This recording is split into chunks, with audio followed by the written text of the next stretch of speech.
Hello student, namaskar. I am CK sir from KK Commerce Academy, the destination where success begin. दोस्तों फिलहाल चल रही है केवाईएस series. केवाईएस मतलब नो योर सब्जेक्ट। तो बच्चों जैसे आपको बताया गया है शादी के पहले लड़की को और पढ़ने के पहले सब्जेक्ट को जानना है, तो आज का सब्जेक्ट कौन सा है सर? तो बच्चों FY MBA। अगर आप सावित्रीबाई फुले पुणे यूनिवर्सिटी से MBA कर रहे हो, फर्स्ट ईयर के सेकंड सेमेस्टर में आ चुके हो, तो एक कंपलसरी सब्जेक्ट है जिसका नाम है FM, that is financial management. और इस फाइनेंशियल मैनेजमेंट के बारे में डिटेल में जानते हैं, एक एक चैप्टर के बारे में चुन चुन के देखेंगे, चुन चुन के देखेंगे। तो let's see start our KYS series. चल दो भाई फटाफट चैप्टर नंबर 1 की ओर।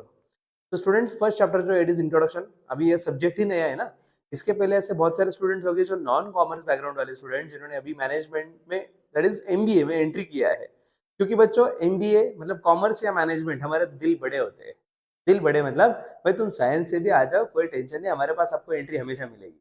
ठीक है, MBA में एंट्री कर लिया है, कॉमर्स का बेस है नहीं, तो जानना तो पड़ेगा ना कि एग्जैक्टली फाइनेंस क्या है भाई। तो इंट्रोडक्शन दिया है फर्स्ट चैप्टर में कि फाइनेंस मतलब क्या, फाइनेंस के साथ साथ अगली इंपॉर्टेंट चीज फाइनेंशियल मैनेजमेंट मतलब क्या।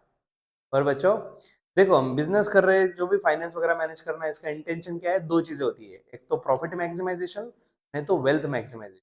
प्रॉफिट ज्यादा होना चाहिए, नहीं तो प्रॉपर्टीज जो आपकी एसेट्स है वो ज्यादा होनी चाहिए। और साथ ही साथ हम फाइनेंशियल मैनेजमेंट के कुछ मॉडर्न अप्रोच है जिसमें investment decision, financing decision, dividend policy related decision, ये सब हम चीजें देखेंगे। And functions of finance management मतलब अगर आप इन फ्यूचर अभी आप MBA कर रहे हो, MBA करने के बाद अगर आप बन जाओगे फाइनेंस मैनेजर, तो एज अ फाइनेंस मैनेजर ये जो चीज हम देख रहे हैं ना, ये आपको करना पड़ेगा, रियल लाइफ में अप्लाई करना पड़ेगा बच्चों ये सब चीज। ठीक है, तो सर इसमें सॉल्विंग वाला न्यूमेरिकल पार्ट नहीं नहीं नहीं, ये चैप्टर में नहीं है।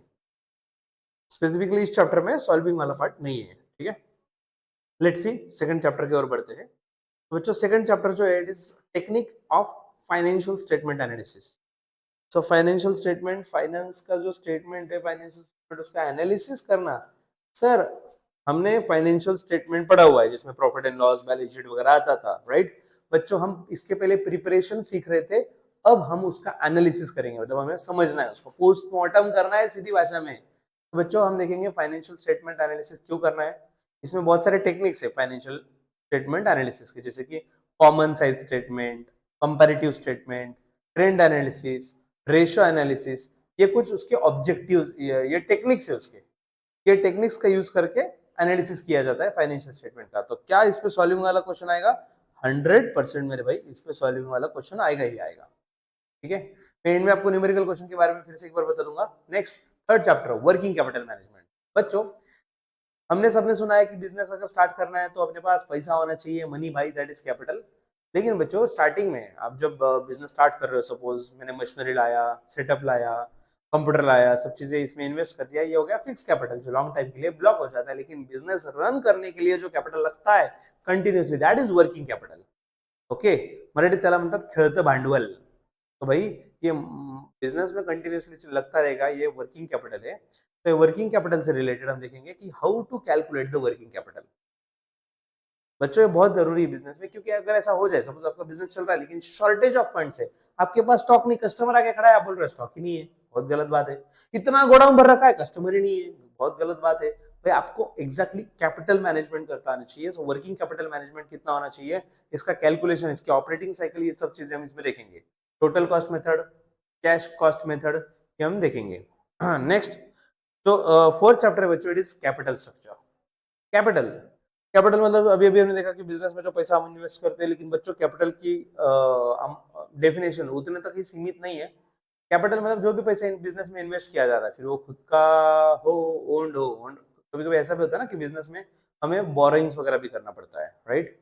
तो बच्चों जो भी बिजनेस में पैसा इन्वेस्टेड है उसमें हम देखेंगे कि कैपिटल स्ट्रक्चर कैसा है, which are the sources of finance, कौन से सोर्सेस है जिससे अपन पैसे रेज कर सकते हैं, मतलब पैसे ला सकते हैं बिजनेस में।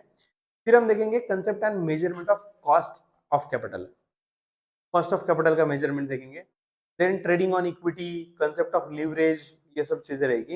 एंड उसके बाद हम पढ़ेंगे लास्ट चैप्टर, चैप्टर नंबर 5 अपने सिलेबस का, that is capital budgeting. Sir ये सब कुछ कैपिटल कैपिटल से रिलेटेड ही तो लग रहा है, लग रहा है, लेकिन कंसेप्ट बहुत अलग है बच्चों। कैपिटल स्ट्रक्चर अलग है, कैपिटल बजटिंग अलग है, कैपिटल मैनेजमेंट बहुत अलग है। ओके, सो डेफिनेशन देखेंगे कैपिटल बजटिंग का, उसके बाद time value of money, tools of evaluation of project based on traditional technique and modern techniques. बच्चों इसमें कुछ टेक्निक्स दिए गए हैं जिससे हम प्रोजेक्ट का इवैल्यूएशन करेंगे, मतलब अगर हमारे पास कोई प्रोजेक्ट आया है तो हमने वो प्रोजेक्ट एक्सेप्ट करना चाहिए या रिजेक्ट करना चाहिए। उसके लिए एनुअल रेट ऑफ रिटर्न, पे back period, discounted pay back period, net present value, internal rate of return, ये सब चीजें हम देखेंगे। ठीक है, प्रेजेंट वैल्यू ऑफ इन्वेस्टमेंट, ये सब हम चीजें डिटेल में देखेंगे। तो इस पे अगर हम बात करें न्यूमेरिकल टॉपिक्स, जो प्रॉब्लम सॉल्विंग वाला आएगा वो क्या क्या रहेगा, तो बच्चों common size statement, comparative statement, ratio analysis. ठीक है, ये हो गया चैप्टर नंबर 2 वाला part, techniques of financial management analysis. उसके बाद थर्ड चैप्टर जो था वर्किंग कैपिटल वाला, तो उसमें एस्टिमेशन ऑफ वर्किंग कैपिटल, तो 2 मेथड दिए गए हैं, दोनों मेथड का यूज करके हमें वर्किंग कैपिटल कैलकुलेशन वाला पार्ट इसमें हम देखेंगे, सॉल्विंग का पार्ट है ऑफ कोर्स, कैलसी अलाउड है तो टेंशन वाली बात नहीं ज्यादा। Next measurement of specific cost. बच्चों ये जो कैपिटल स्ट्रक्चर वाला चैप्टर है उसमें हम देखेंगे कि जो इक्विटी, प्रेफरेंस, रिटेन अर्निंग या डेप्ट, जो डिफरेंट डिफरेंट सोर्सेस है जिससे हम पैसे रेज कर सकते हैं, उसका कॉस्ट वगैरह देखेंगे, weighted average cost of capital. And then उसके बाद कैपिटल स्ट्रक्चर पे भी इवन क्वेश्चन पूछा जाता है, लीवरेज, एंड लास्ट में कैपिटल बजटिंग। कैपिटल बजटिंग में ये जो हमने देखा ना ARR, annual rate of return वगैरह, उस सब पे न्यूमेरिकल प्रॉब्लम आएगा सॉल्विंग के लिए। ओके, तो students thank you for watching this. KKCS virtual existence is everywhere on all the social medias. आप इंस्टाग्राम पे हो, हमारी वेबसाइट भी है kkca.edu.in, डिस्क्रिप्शन बॉक्स में सब कुछ दिया गया है बच्चों। हमारा व्हाट्सएप नंबर भी आप नोट डाउन करके रखो, और डिस्क्रिप्शन बॉक्स में दिया गया लिंक व्हाट्सएप ग्रुप का, उस पर क्लिक करके हमारे MBA के व्हाट्सएप ग्रुप में जुड़ जाइएगा, जहाँ पे आपको पूरा का पूरा इन्फॉर्मेशन मिलेगा, डेमो लेक्चर्स मिलेंगे, नोट्स मिलते रहेंगे, कंटेंट मिलता रहेगा। जल्दी मिलते हैं अगले सेशन में अगले वीडियो के साथ। तब तक के लिए happy learning with KK sir, take care, bye bye.